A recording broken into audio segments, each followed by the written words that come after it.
Teman-teman kalau misalkan konten, baik itu buat affiliate ataupun buat bikin konten YouTube seperti ini, kira-kira yang diutamanya itu apa? Pasti kualitas video ya. Nah, dari dulu saya tuh pengen banget punya alat kayak semacam monitor extender, karena kan pasti kerjanya itu harus ngedit dan lain-lain dari Peerword. Kalian tahu nggak? Nah, ini buat yang belum tahu kayaknya harus tahu dulu ya. Jadi Peerword ini tuh kayak semacam sebuah perusahaan yang emang fokusnya tuh kayak kebutuhan buat streamer ataupun buat monitor extender gitu. Tapi harganya sumpah mahal banget ya, saya pengen nyoba.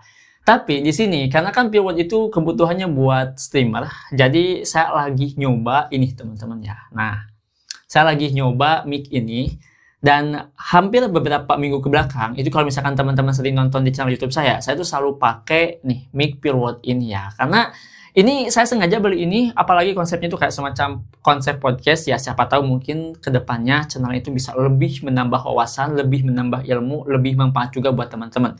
Ya semoga aja bisa konsepnya podcast ya gitu. Tapi di sini mungkin saya pengen berbagi pengalaman selama saya menggunakan mic dari Peerword itu tuh seperti apa sih rasanya. Terus di harga yang mungkin relatif menurut saya pribadi ya. Dan terbilangnya menurut saya itu entry level untuk mic ini. Itu apakah rekomendasi nggak buat teman-teman yang mungkin posisinya lagi nyari mic juga? Apalagi kebutuhannya buat bikin konten, baik itu di YouTube, TikTok affiliate sebagai voice-over, ataupun live streaming sebagai gamer. Jadi kita langsung aja bahas. Nah ini sebelum di unboxing, boxnya bagus teman-teman ya. Nah di bagian sampingnya ini fitur-fitur yang bakal ada di dalam mic-nya. Dan langsung aja kita unboxing. Yang pertama udah jelas kita bakal dikasih buku panduan buat cara masangnya. Yang keduanya di sini kita dikasih kabel. Ini TFC to TFC dan USB to TFC. Plug and play ya, gampang. Terus selanjutnya ini nih yang saya tunggu, mic-nya. Lihat, kena cahaya itu kayak premium banget ya. Padahal ini tuh entry level ya, harganya juga nggak mahal. Untuk fitur mic-nya simple ya, ada indikator buat ngelihat, ada kayak semacam volume. Terus di sini tuh kayak semacam buat tambahan nanti kalau misalnya kita pasang ke amp-nya. Dan di bagian belakangnya ini ada kayak kabel ya, dua tapi kabelnya USB bisa, XLR juga bisa. Dan ini untuk bahannya itu kayak terbuat dari metal teman-teman ya, soalnya agak sedikit keras juga. Dan saya penasaran nih, saya coba buka aja untuk busanya. Ternyata kayak gini ya, yang nggak pakai busa. Lebih baik dipakai lagi sih.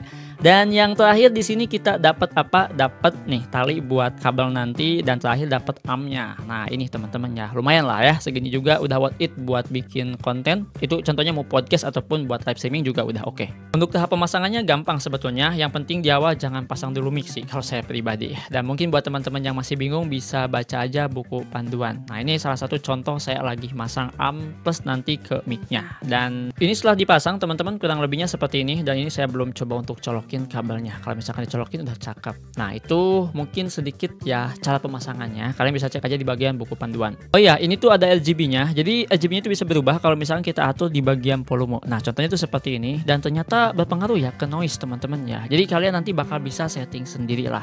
Yang penting di sini kalian tinggal sesuaikan aja dulu sebelum kalian coba untuk record ya. Nah sesuaikan itu di bagian volume seperti ini. Dan untuk bagian ampnya ini apakah kokoh atau enggak? Jadi untuk bagian ampnya ini tuh udah kokoh teman-teman ya tuh. Bisa kalian lihat sendiri. Jadi kalau misalkan kalian lagi main game ataupun lagi live streaming ya contohnya, itu nggak bakal langsung jatuh atau ya gimana. Pokoknya udah kokoh ya. Sekarang ngomongin dulu tentang masalah mic-nya dulu teman-teman ya. Tadi kan udah dijelasin tuh kayak semacam nah terus ngomongin masalah noise ya, pasti ini adalah satu hal yang bikin kita kesel kalau kita bikin kontennya secara indoor seperti ini. Dan ini yang dihasilkan dari mic-nya. Ini saya nggak edit lagi, baik itu di aplikasi editingnya ataupun kayak semacam di Adobe Audition, itu saya nggak edit lagi teman-teman ya suaranya. Ya udah kayak gini lah hasil dari noise-nya. Buat saya pribadi ini udah enak ya. Kenapa? Karena ini tuh udah dynamic. Nih buat teman-teman yang belum tahu, jadi dynamic itu dia bisa nangkepnya hanya dari depan doang. Ya ini cocok banget buat yang suka voice over ya. Jadi dari belakang seperti ini ataupun bagi samping seperti ini itu nggak bakalan bisa ketangkep teman-teman ya. Nah sekarang ngomongin masalah noise dari mic ini ya. Teman-teman tahu nggak noise? Noise itu kayak semacam suara bising yang dihasilkan dari sekitar kita. Baik itu dari depan, belakang, samping. Pokoknya yang berisik itu masuk ke mic kita. Itu kan yang kita nggak mau teman-teman ya. Nah ini itu saya nggak edit lagi untuk suara bisingnya.